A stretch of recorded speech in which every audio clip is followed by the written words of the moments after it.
Trust me, ಇವತ್ತಿಗೂ ಕತೆ ಕೂತ್ಕೊಳ್ಳೋಕೆ ಬೇಕಾದ್ರೆ ನಾವು ವಿ ಆಲ್ ಟೀಮ್ನು ನಾನು ಇವತ್ತಿಗೂ ಆ ಥರ ಒಂದು ಕತೆ ಹುಡುಕ್ತಾ ಇರ್ತೀನಿ. ಆ ಥರ ಒಂದು ಇವರಿಗೆ ಬ್ಯಾನರ್ಗೆ ಶಿವ ಅವರೆಲ್ಲ ಬಂದಾಗ ಐ ಹ್ಯಾಡ್ ಸೆಟ್ ಇವ್ರದ್ದು ತಮಿಳಲ್ಲಿ ಮಹಾರಾಜ ಅಂತ ಒಂದು ಸಿನಿಮಾ ನೋಡಿದ್ವಿ ರೀಸೆಂಟ್ಲಿ. ನೆನಪಿರ್ಗೆ ಉಂಗಳಿಗೆ ಕೇಟಿರ್ಕೇನ ನನಗೆ ಮಹಾರಾಜ ಪಡೋ, ಅದರಲ್ಲಿ ಇಲ್ಲಿ ಯಾರು ನಿಮ್ಮವ್ರು ಈ ಥರ ಕತೆ ಇಲ್ವಾ ನಿಮ್ಮ ಹತ್ರ, ಈ ಥರ ಬರ್ಕೊಂಬನ್ನಿ ನಾವು ಮಾಡೋಣ ಅಂದರೆ ಯಾವ ಥರ ಅಂದರೆ ಜಸ್ಟ್ ರೆಫರೆನ್ಸ್ ಆಗಿ ಹೇಳ್ತಾ ಇರೋದು. Till today I definitely search and let me tell you, tourist ಅನ್ನೋ ಸಿನಿಮಾ ನಿಮಗೆ ಇಷ್ಟ ಆಗಬೇಕಾದ್ರೆ it is not just the writing, it is the execution of the writing. You need a director of that sort who can write like that and have the sensibilities to conceive it. ಆ ಥರ ಸಿಕ್ಕಿದ್ದಿನ ನಾನೇ ನಿಮಗೆ promise ಮಾಡ್ತೀನಿ, ಆ ಥರ cinema ಖಂಡಿತ ಮಾಡ್ತೀನಿ ನಾನು. Because I love to do such cinemas. I am also looking forward to ma'am for such things to happen, miracles to happen in our lives. Sudeep sir. Yes ma'am. I have two questions. First one, recently Max cinema hit ಆಯಿತು, ಜೊತೆಗೆ ಆ cinema ಹೇಗೆ ಶುರುವಾಯಿತು ಹೇಗೆ ಮುಗೀತು ಅನ್ನೋವಂಥದ್ದು ಗೊತ್ತಾಗಲಿಲ್ಲ. Recently people this generation need like instant quick, ಬೇಗ ಆಗಬೇಕು ಸಿನಿಮಾ, ಬೇಗ ನೋಡಬೇಕು ಅನ್ನೋವಂಥದ್ದು. ಆ ಮೋಡ್ ಫಾಸ್ಟ್ ಮೋಡ್ ಅನ್ನೋವಂಥದ್ದು ಮ್ಯಾಕ್ಸ್ ಸಿನಿಮಾದಲ್ಲಿ ಇತ್ತು. ಸೊ ಈ ಸಿನಿಮಾನು ಅದೇ ರೀತಿ ಫಾಸ್ಟ್ ಮೋಡಲ್ಲಿ ಕರ್ಕೊಂಡು ಹೋಗುತ್ತಾ? Yeah, I just said it is a fast-paced film and ಯಾವ ಥರ ಶೂಟಿಂಗ್ ಅಲ್ಲೋ ಅಥವಾ ಸ್ಕ್ರೀನ್ ಪ್ಲೇ ಅಲ್ಲೋ? ಎವ್ರಿಥಿಂಗ್. ಶೂಟಿಂಗ್ ಅಲ್ಲಿ ನಾನು ಈಗಲೇ ಹೇಳಿದ್ನಲ್ಲ, we want to release it, we are trying to, we are gonna to plan to release in December ಅಂದ್ಮೇಲೆ it is gonna to be fast pace. Screenplay wise ನಾನು ಹೇಳಿದೆ, ಇವ್ರು ಬರೆಯೋದೇ ಹಾಗೆ, it is a very fast pace film ಹಾಗೆ ಅಂದ್ಬಿಟ್ಟು ಅಂತ. Secondly, I strongly believe, ನಾನು ನಿಮ್ಮ ಬಡ್ಜೆಟ್ಸ್ ಆಫ್ ದ ಸಿನಿಮಾ ಎಷ್ಟೇ ದೊಡ್ಡದಿರಲಿ, however big your film is, I think spend 1 year on the planning, no problem. But after that your execution has to be very fast. Avagleene there is a meaning for business, money, a lot of money is involved today in production. I think production we shouldn't waste time. But yeah, spend 1.5 years planning it. Setting hodmele, I think we should plan to get it out as soon as possible. At least we try. My second question, ಕೆಲವು ಬಾರಿ ಸ್ನೇಹಿತರಿಗಾಗಿ ನೀವು ಸಿನಿಮಾದಲ್ಲಿ cameo roll ಮಾಡಿದ್ದೀರಾ, ಇನ್ನು ಕೆಲವು ಸಲ ನಿಮಗೆ ಪಾತ್ರ ಇಷ್ಟ ಆಗಿ ಮಾಡಿರುವಂಥದ್ದು. ಸದ್ಯಕ್ಕೆ ಪಾತ್ರ ನಿಮಗೆ ಇಷ್ಟ ಆಗಿ ಕ್ಯಾಮಿಯೋ ರೋಲ್ ಮಾಡಿರುವಂಥದ್ದು, ಆದರೆ ಈಗ KD ಅಡ್ಡದಲ್ಲಿ ನೀವು ಕ್ಯಾಮಿಯೋ ರೋಲ್ ಆಗಿ ಕಾಣಿಸ್ಕೊಳ್ತಿದ್ದೀರಾ ಅನ್ನೋಂಥ ಒಂದು ಸುದ್ದಿ ಓಡಾಡ್ತಿದೆ. ಪ್ರೇಮು ಎಷ್ಟು ಖರ್ಚು ಮಾಡ್ತಾನೆ ಅಂತ ಒಂದು ಪ್ರೆಸ್ ಮೀಟಿಂಗಿಗೆ ಅಲ್ಲೋ ಕೇಳಿ, ಅಲ್ಲಿ ಕೇಳಬೇಕು ನೀವು. ಈ ಸಿನಿಮಾದಲ್ಲಿ ಇವ್ರನ್ನ ಕರೆಸಿ, ನಾನು KVN ಅವರು ಒಳ್ಳೆ ಬ್ಯಾನರು, ಒಳ್ಳೆ ದುಡ್ಡಿದೆ, ಒಂದು ನಿಮಿಷ ಅವ್ರ ಮಧ್ಯದಲ್ಲಿ ಮಾತಾಡಬೇಕಾದ್ರೆ it is not it all nice. Curiosity Kanmani ಅದು ಇಲ್ಲಮ್ಮ. ನಾವು ಬೇರೆ ಪಿಕ್ಚರ್ ಬಗ್ಗೆ ನಾನು ಈ ವೇದಿಕೆಯಲ್ಲಿ ಮಾತಾಡೋ ತಪ್ಪಾಗುತ್ತೆ, ನಾನು ಮಾತಾಡಲ್ಲ. ಸುದೀಪ್ ಸರ್, ನನ್ನ ಪ್ರಶ್ನೆ ಪ್ರವೀಣ್ ಅಂತೇಳಿ ರಿಪಬ್ಲಿಕ್ ಕನ್ನಡದಿಂದ. ಈ 47 ಔಟ್ಲುಕ್ ಅದ್ಭುತವಾಗಿದೆ. ನನ್ನ ಪ್ರಶ್ನೆ ಏನಂದರೆ, ಡಿಸೆಂಬರಲ್ಲಿ ಸಿನಿಮಾನ ತೆರೆಗೆ ತರ್ತಿದ್ದೀವಿ ಅಂತ ಹೇಳ್ತಿದ್ದೀರಾ. ಸೊ ದೊಡ್ಡ ದೊಡ್ಡ ಬ್ಯಾನರ್ ಆಗಿರ್ಬೋದು, ದೊಡ್ಡ ದೊಡ್ಡ ಚಿತ್ರನಟರ ಸಿನಿಮಾಗಳು ಮಿನಿಮಮ್ 1 ರಿಂದ 1.5 ವರ್ಷ ತಗೊಳುತ್ತೆ ಒಂದು ತೆರೆಗೆ ಬರಬೇಕಾದ್ರೆ. ಪ್ರಮೋಷನ್ ಆಗಿರ್ಬೋದು, ಪ್ರೊಡಕ್ಷನ್ ವರ್ಕ್ ಆಗಿರ್ಬೋದು, ಆ ಥರದ್ದು ಇಷ್ಟು ಬೇಗ ತರಲಿಕ್ಕೆ ಸಾಧ್ಯನಂತ.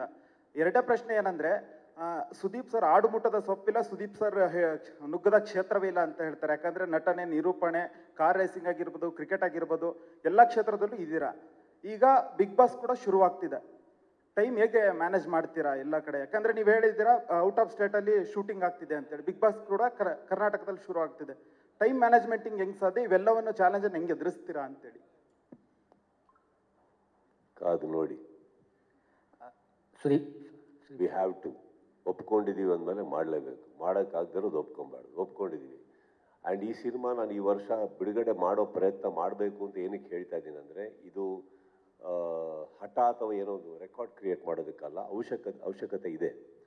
ನಮ್ಮ ಸಿನಿಮಾನು ಈ ವರ್ಷ ಬರಬೇಕು, ಚಿತ್ರರಂಗಕ್ಕೂ ಒಂದು ಸಿನಿಮಾ ಬೇಕು. ಹಾಗಂತ ಬೇರೆಯವ್ರು ಮಾಡ್ತಾ ಇರೋದಲ್ಲ, ಒಳ್ಳೊಳ್ಳೆ ದೊಡ್ಡ ದೊಡ್ಡ ಸಿನಿಮಾಗಳು ಅದಕ್ಕಿಂತ ಮುಂಚೆ ಬರ್ತಾ ಇದ್ದಾವೆ ಕನ್ನಡ ಚಿತ್ರರಂಗದಲ್ಲಿ, ಅದರೊಟ್ಟಿಗೆ ನಮ್ಮದು ಒಂದು ಇರಲಿ. ಆಮೇಲೆ ಇಡೀ ವರ್ಷ ಒಂದು ಸಿನಿಮಾ ಇಲ್ಲದೆ ಬಿಡುಗಡೆ ಆಗದೆ ಇರೋದಕ್ಕೆ, ನೋಡೋದಕ್ಕೆ, ನನ್ನ ಸಿನಿಮಾ ಬಿಡುಗಡೆ ಆಗದೆ ಇರೋದು ನೋಡೋದಕ್ಕೆ ನನಗೆ ಇಷ್ಟ ಆಗಲ್ಲ. ಓಡ್ದಲ್ಲೇ ಇರಲಿ, ಸೆಕೆಂಡ್ರಿ ಅದು. ಅಟ್ಲೀಸ್ಟ್ ಒಂದು ಸಿನಿಮಾ ಬಿಡುಗಡೆ ಆಗಬೇಕು, ಆ ಶತೆ ಪ್ರಯತ್ನದಲ್ಲಿದ್ದೀನಿ ನಾವು. And I want to do that. In fact ನಿಮಗೆ ಗೊತ್ತಿಲ್ಲ, ಜುಲೈ 2023 ಸಿನಿಮಾ ನಾವು ಸ್ಟಾರ್ಟ್ ಮಾಡಿದಾಗ ಮ್ಯಾಕ್ಸ್ ಆ್ಯಕ್ಚುಲಿ 2023 ಡಿಸೆಂಬರಲ್ಲೇ ಬಿಡುಗಡೆ ಆಗಬೇಕು ಅನ್ನೋ ಹಠದಲ್ಲೇ ಹೋದ್ವಿ.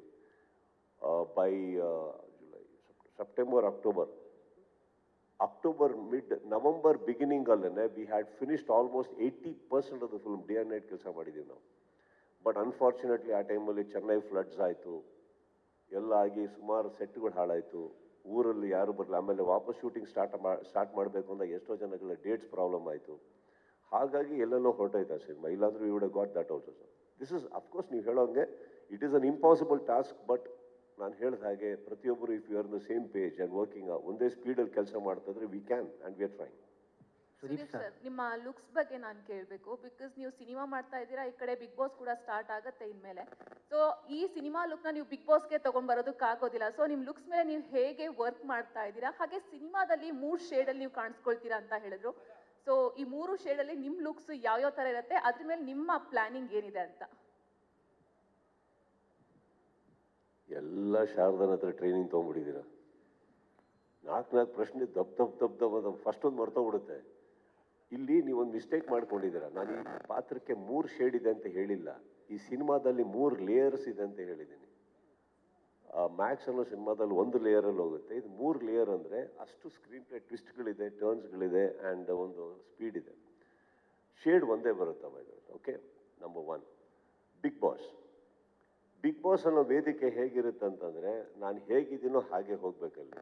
ಕರೆಕ್ಟ್, ಅಲ್ಲಿ ಏನು ಮುಚ್ಚಿಮರೆ ಮಾಡೋಕ್ಕಾಗಲ್ಲ. ಹಬ್ಬ ಅಂದರೆ ಒಂಚೂರು ಕೂದಲು ಆ ಕಡೆ ಈ ಕಡೆ ಮಾಡ್ಕೊಬಾರ್ದು, ಮೇಕಪ್ಗಳು ಒಂಚೂರು ಚೇಂಜಸ್ ಕಾಣಿಸ್ಕೊಬೋದು. ಬಟ್ ಬಿಗ್ ಬಾಸ್ ಅನ್ನೋ ವೇದಿಕೆನೇ ಹಾಗೆ. ಏನಂತಂದರೆ ಇದ್ದಿದ್ದನ್ನು ಇದ್ದು ಹಾಗೆ ತೋರಿಸೋದು. ಅದು ಮನೆ ಒಳಗಡೆ ಇರಲಿ, ವೇದಿಕೆ ಮೇಲೆ ಇರಲಿ, ನಮ್ಮನ್ನು ಹಾಗೆ ತೋರಿಸ್ಕೊಳ್ಳೇಬೇಕು. ನಾನು I can't do anything about it, but I will manage.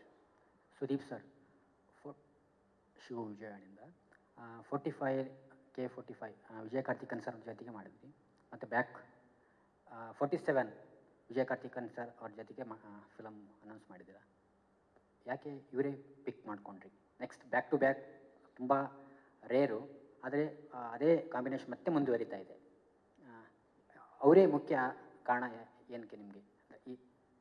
ಯಾಕಂದ್ರೆ ನನಗೆ ಓಕೆ, ನಾನು ಇವತ್ತು ಅದೇ ಅನ್ನ ತಿನ್ನೋದು, ನಾಳೆ ಅದೇ ಅನ್ನ ತಿನ್ನೋದು. ಎಕ್ಸ್ಟ್ರಾ ಮಾಡಿದ್ರೆ ಮಾತ್ರ ಬೇರೆ ಕಡೆ ಹೋಗ್ತೀನಿ ತಿನ್ನೋದಕ್ಕೆ. ಇಲ್ಲಪ್ಪ ಇದೇ ಬಡಿಸಿರೋದ್ರಿಂದ ಅದೇ ಓಕೆ, ನನಗಿದು ಓಕೆ, ಸೆಟ್ ಆಯಿತು, ಓಕೆ. ಅವ್ರ ಹತ್ರನೇ ಇನ್ನೊಂದು ಕತೆ ಇತ್ತು, ಓಕೆ. ಇವಾಗ ಒಂದು ಸಿನಿಮಾ ಸಕ್ಸಸ್ ಆದಮೇಲೆ ಅವರೂ ಕೂತ್ಕೊಂಡು ಕತೆ ಬರೆದು ಟೈಮ್ ಆಗುತ್ತೆ. ಬಟ್ ಹಿ ವಾಸ್ ರೆಡಿ, ಈ ಕೇಮ್ ಬ್ಯಾಕ್. ಸರ್ ಇನ್ನೊಂದು ಕತೆ ಇದೆ ಸರ್, ನಿಮಗೆ ಹೇಳ್ಬೋದಾ? ಬನ್ನಿ. ಇನ್ನೊಂದು ಹೇಳಿದ್ರು, ಇಷ್ಟ ಆಯಿತು ನನಗೆ. ಈ ಕಡೆ ಇನ್ನೊಂದು ಖುಷಿ ಏನಂತಂದರೆ ನೀವು ಇನ್ನೊಂದು ಹೇಳ್ತೀರಿ ಬ್ಯಾಕ್ ಟು ಬ್ಯಾಕ್ ಯಾಕೆಂದ್ರೆ, because I am not so committed sir. ಅಂದರೆ ನಾನು ಅಷ್ಟು ಸಿನಿಮಾಗಳನ್ನ ಒಟ್ಟಿಗೆ ಒಪ್ಕೊಂಡು ಕೂತ್ಕೊಳ್ಳಲ್ಲ. I like to keep myself free. ಯಾವುದೇ ಡಿಸ್ಕಷನ್ ನಡೀತಾ ಇದ್ರೂ ನಾನು ಅಡ್ವಾನ್ಸಸ್ ಎಲ್ಲ ತೊಗೊಂಡು ಇಟ್ಕೊಳಕ್ಕೆ ಹೋಗಲ್ಲ. ಕಾರಣ ಏನಂದರೆ I should be able to decide anything any time. ಯಾರಾದರೂ ಒಬ್ಬರು ನಮ್ಮ ಡಿಸ್ಕಷನ್ಸ್ ಮಧ್ಯದಲ್ಲಿ ಇನ್ನೊಬ್ಬರು ಬಂದು ಒಂದು ಕತೆ ಹೇಳಿ ಅದು ನನಗೆ ತುಂಬ ಇಷ್ಟ ಆಯಿತು ಅಂದರೆ I would like to do it. ಚೇರಿದೆ ಒಂದು, ಅವ್ರಿಗೆ ಹಾಕ್ಕೊಡಿ please. I am so sorry. No we are sorry ma'am, we are sorry. I didn't even see that chair. No sit down, at least go sit there. No problem. You sit down. I'm extremely sorry for that. So, ಅವ್ರು ರೆಡಿಯಾಗಿ ಬಂದ್ರಿ ಸಲ. So ನನ್ನ ಕಮಿಟ್ಮೆಂಟ್ಸಲ್ಲಿ ಏನಂದರೆ ನಾನು ಇನ್ನೂ ಕೆಲವು ಬೇರೆ ನನ್ನ ಲೈಫಲ್ಲಿ ಇರುವಂಥ ಬೇರೆ ನಿರ್ಮಾಪಕರಿಗೆ ಹೇಳಬೇಕಷ್ಟೇ, sir I am starting this ಅಂತ. ಯಾರೂ ನಮ್ಮ ಹತ್ರ ವಾದ ಮಾಡೋಕ್ಕಾಗಲ್ಲ, ಬಿಕಾಸ್ ಅವ್ರದ್ದು ರೆಡಿ ಇರಲ್ಲ, ನಾನು ದುಡ್ಡು ಮುಟ್ಟಿರಲ್ಲ. It makes life easy. So I am always ready to work